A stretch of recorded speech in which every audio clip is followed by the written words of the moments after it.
तो ये क्वेश्चन दिया हुआ है क्या फ्लक्स निकालना है, तो flux throw the curve surface. तो देखो ये जो एफ दे रखा है आपको, सरफेस एस से सरफेस है, जो ये सरफेस है हमारी, और 0 से 5 के बीच में जेड दिया, फर्स्ट ऑफ 10। ठीक, अब कैलकुलेट क्या करना है, flux of F through the curve surface. तो फ्लक्स कैसे निकालेंगे यहाँ, तो हमें ओवरऑल देखा जाए तो ये निकालना है। ठीक है, तो F dot A N cap into D S, ये कैलकुलेट करना है।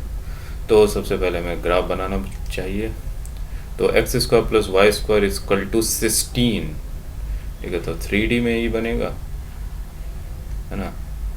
तो ये कुछ इस तरीके से होगा। तो मैं जेड मान लेता हूँ, इसको जेड मान लेता हूँ। ठीक है, इसको वाई मान लेता हूँ, इसको एक्स मान लेता हूँ। ठीक है, और जेड, और क्या है ये, X square plus Y square equal to 16, X square plus Y square equal to 16। ठीक, तो मैं कह सकता हूँ कि ये कुछ इस तरीके से है ना। और फर्स्ट ऑक्टेंड है, फर्स्ट ऑक्टेंड है, तो थोड़ा सा ये इस तरीके से जाएगा। ठीक है, और ये कुछ इस तरीके से, और ये बन गया। तो ये इस तरीके से बन गया। थोड़ा सा इसको ठीक कर देते हैं, ये ऐसे। ठीक है, तो इसकी बात करिए। अब देखो, कर्व सरफेस से फ्लक्स आउटवर्ड की ओर, बाहर की ओर निकलेगा, है ना। तो ये जो कर्व सरफेस है ये वाली, इससे जो एफ की जो हम डायरेक्शन देखें तो आउटवर्ड होगी। क्या होगी, आउटवर्ड। तो मैं अगर इसको दिखाऊं तो ये ए, इसको मैं बोल दे रहा हूँ इसकी डायरेक्शन ए, लेकिन हमें ये नहीं पता कि ये कौन से डायरेक्शन में होगा, चाहे एच जेड हो, चाहे वाई हो, चाहे एक्स हो, ये नहीं है। मतलब हमें ए एन कैप जो है वो अननोन है, हमको नहीं पता ए एन कैप। ठीक, तो जब ए एन कैप नहीं पता और डी एस भी नहीं डिसाइड कर सकते किस प्लेन में आप डी एस निकालेंगे, प्लेन भी नहीं है यहाँ पे पता।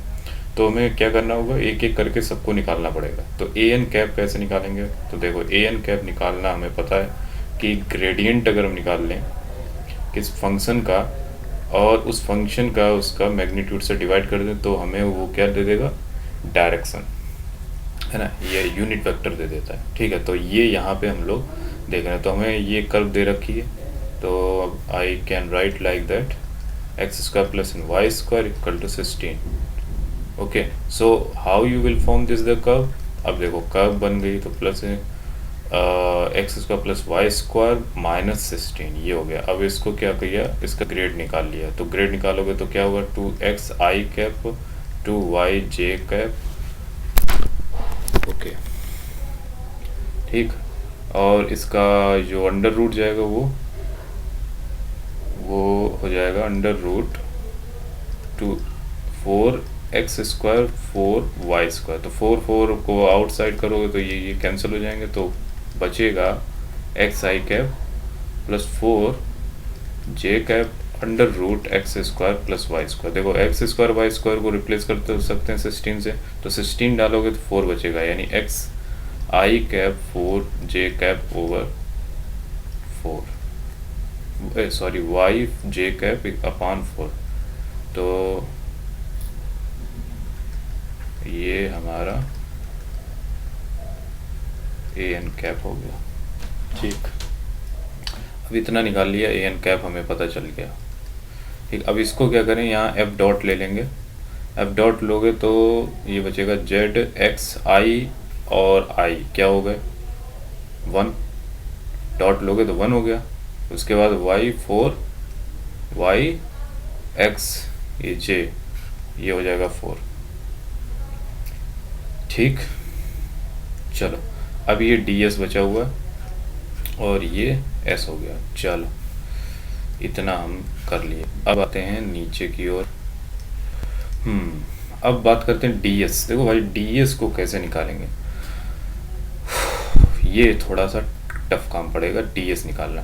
तो x को क्या करते हैं, आउटसाइड कर लेते हैं, z plus Y upon 4ds। है आसान, लेकिन थोड़ा कैलकुलेशन ना ये प्रॉब्लम आ है इसकी, और कुछ नहीं। तो देखो ds हमें निकालना पड़ेगा। तो सबसे पहले देखो इसमें देखते हैं ग्राफ में, इसका अगर हम प्रोजेक्शन लें, इस प्लेन का अगर हम प्रोजेक्शन लें, जो ये कर्व है इसका हम प्रोजेक्शन लें जेड एक्स में, जेड एक्स प्लेन में, और दूसरा प्रोजेक्शन ले लें वाई और जेड प्लेन में। ठीक, तो क्या लिखेंगे, D Z D X upon A N cap dot J cap. ठीक, ये हो जाएगा ds। इसमें क्या हो सकता है ds, इसमें जो होगा, इसमें अगर हम लिखें तो ds हो जाएगा D Y and D Z, काम नहीं करता, D Z upon A N cap dot Y, यानी आई आएगा यहाँ पे। ठीक,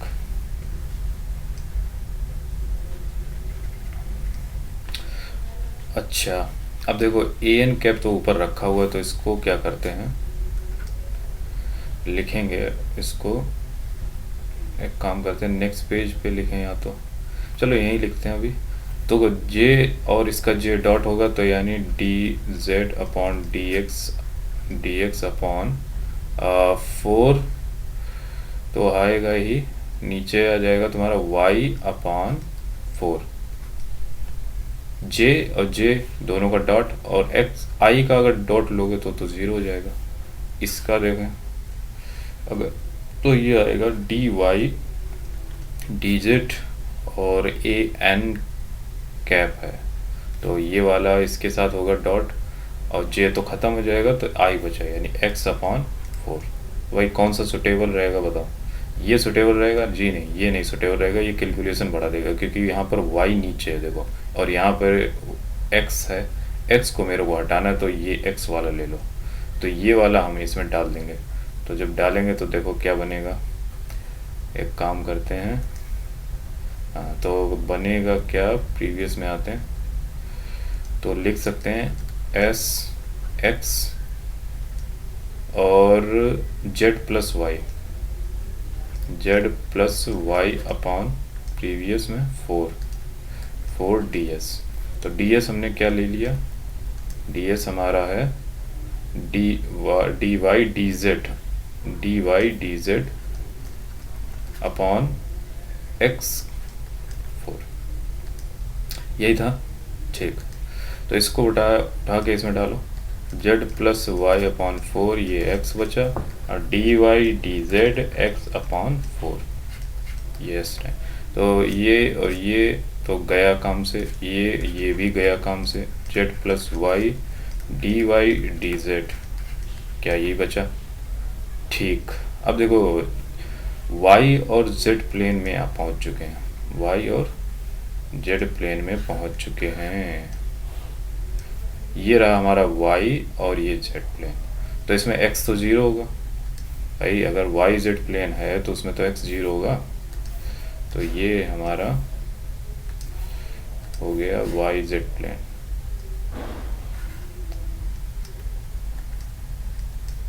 z और ये y, अच्छी बात है, y z प्लेन में हमारा x 0 होता है, यहाँ x तो कोई है ही नहीं, तो कोई दिक्कत नहीं है। अब हम देखो इसका करेंगे प्रोजेक्शन, ये प्रोजेक्शन जाएगा, अगर हम यहाँ से देखोगे तो इस पे प्रोजेक्शन बनेगा इस प्लेन पे, तो एक इस तरीके का प्रोजेक्शन आएगा, यानी यहाँ की वैल्यू अगर हमें पता करनी है y की, तो y इक्वल टू 4 होगा, चेक करो क्यों, ये देखो 16 है, तो जो कर्व आएगी वो कर्व 4 से, यानी 4 स्क्वायर, रेडियस कितनी हो गई 4, और इसकी हाइट कितनी है 5, तो मैं यहाँ पे z इक्वल टू मैक्सिमम कितनी पहुँच रहा है, 5 पर पहुँच रहा है, तो आगे लिख सकते हैं बिल्कुल। तो इसको मैं करता हूँ तैयार, तो ये हो जाएगा बहुत आसान है, बस कैलकुलेशन है इसमें, वो कुछ नहीं। z equal to 5, z equal to 0 से स्टार्ट था, y था 4, ये y था 4 और y इक्वल टू 0 से स्टार्ट रहा। ठीक, ये प्लेन आ गया। अब क्या करो, इसमें स्ट्रिप डाल दो। स्ट्रिप तो डालनी आती है। काम करते हैं, स्ट्रिप डालते हैं। मान लो ये स्ट्रिप ले लेते हैं, ठीक है, ये स्ट्रिप ले ली। तो कहाँ से z इक्वल टू 0 से लगाओ, z इक्वल टू 0 से चलना है मेरे को, z इक्वल टू 5 दिख जाना है, और x इक्वल टू 0 से चलना है, x इक्वल टू 0 से चलना है, और कहाँ तक जाना है, 4 तक जाना है जी।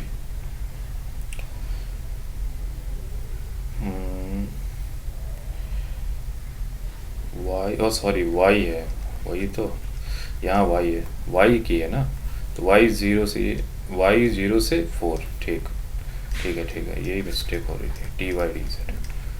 चलो अब क्या करते हैं, z को पहले इंटीग्रेट करें, तो z square by 2 Y and z, value डालो 0 से 5, 5 25 बाई 2 5 y, और ये हो गया dy।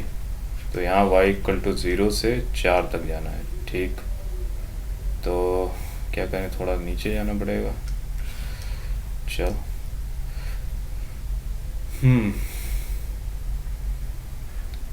अब y की बारी है, तो 25 by 2 into Y plus 5y square by 2, तो 0 से 4, 4 डालो, 25 बाई 2 इंटू 4 प्लस 5, 4 को 16 बाई 2, 2 2 से कटा, 2 8 8 45, और 25 दून 50, 90 आंसर हो गया। तो बहुत ही आसान था, कोई कठिन नहीं था।